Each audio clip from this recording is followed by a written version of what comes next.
In today's video, I am going to teach you how to create Gmail app password. An app password is a special sign-in code you generate in your Google account. It is used for certain apps or devices that cannot sign in with the normal Google sign-in screen, especially when you have extra account protection turned on. It lets the app connect to your Gmail securely without you sharing your main account password. To begin, open a web browser and go to your Google account security page. Make sure you are signed in to the correct Google account, especially if you use more than one account for work or personal use. Once you are on the security page, look for the section related to how you sign in to Google. Before you can create an app password, you must have two-step verification turned on. This is required by Google because app passwords are meant to be used only when your account has stronger protection. If you see that two-step verification is off, turn it on and complete the setup.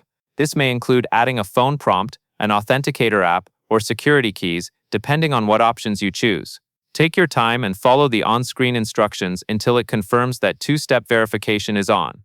Next, click on two-step verification to open its settings page. This takes you into the detailed configuration area where you can manage how your verification works. Once you are inside those settings, scroll all the way to the bottom of the page. Near the bottom, you will see an option labeled App Passwords. Click App Passwords. Google may ask you to sign in again to confirm it is really you. If it does, complete that sign-in step. Now you are ready to create the app password. Enter an app name to help you remember what this password is for.